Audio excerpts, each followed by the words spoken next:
اور یاد کرو جب ہم نے آپ کی طرف جنوں کے ایک گروہ کو متوجہ کیا کہ وہ قرآن سنے، پس جب نبی کے پاس پہنچ گئے تو ایک دوسرے سے کہنے لگے خاموش ہو جاؤ۔ پھر جب تلاوت ختم ہو گئی تو اپنی قوم کو خبردار کرنے کے لیے واپس لوٹ گئے، کہنے لگے اے ہماری قوم، ہم نے یقیناً وہ کتاب سنی ہے جو موسیٰ کے بعد نازل کی گئی ہے، جو اپنے سے پہلی کتابوں کی تصدیق کرنے والی ہے، جو سچے دین اور راہ راست کی طرف راہبری کرتی ہے۔ اے ہماری قوم، اللہ کے بلانے والے کا کہا مانو، اس پر ایمان لاؤ تو اللہ تمہارے گناہ بخش دے گا اور تمہیں المناک عذاب سے پناہ دے گا۔ اس موقع پر جن آپ کے سامنے نہیں آئے تھے، نہ آپ نے ان کی آمد کو محسوس کیا تھا، بلکہ بعد میں اللہ نے وحی کے ذریعے سے آپ کو ان کے آنے اور قرآن سننے کی خبر دی۔ اس کے بعد تو جنوں کے پے در پے وفود حاضر ہونے لگے اور آپ سے ان کی آمنے سامنے ملاقاتیں ہوتی رہیں۔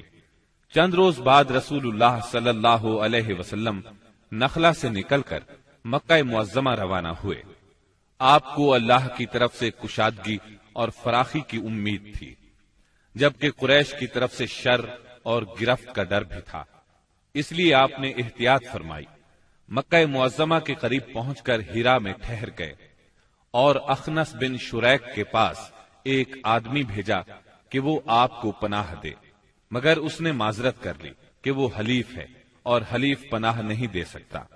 پھر آپ نے سہیل بن عمرو کے پاس یہی پیغام بھیجا، مگر اس نے بھی یہ کہہ کر معذرت کر لی کہ اس کا تعلق بنی عامر سے ہے اور ان کی پناہ بنو کعب پر لاگو نہیں ہوتی۔ اب آپ نے مطعم بن عدی کو پیغام بھیجا۔ مطعم کا دادا نوفل بن عبد مناف نبی اکرم صلی اللہ علیہ وسلم کے جد اعلی ہاشم بن عبد مناف کا بھائی تھا، اور عبد مناف قبیلہ قریش کی سب سے معزز شاخ تھی۔ چنانچہ مطعم نے جواب میں ہاں کر دی اور خود اپنے بیٹوں کے ساتھ ہتھیار بند ہو گیا اور آپ کو بلوا بھیجا۔ آپ تشریف لائے، مسجد حرام میں داخل ہوئے، پہلے خانہ کعبہ کا طواف کیا، پھر 2 رکعت نماز ادا کی، اس کے بعد گھر تشریف لے گئے۔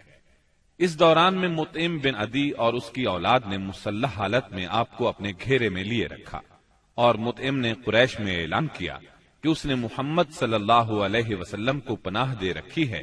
قریش نے اس کی اس پناہ کو منظور کیا۔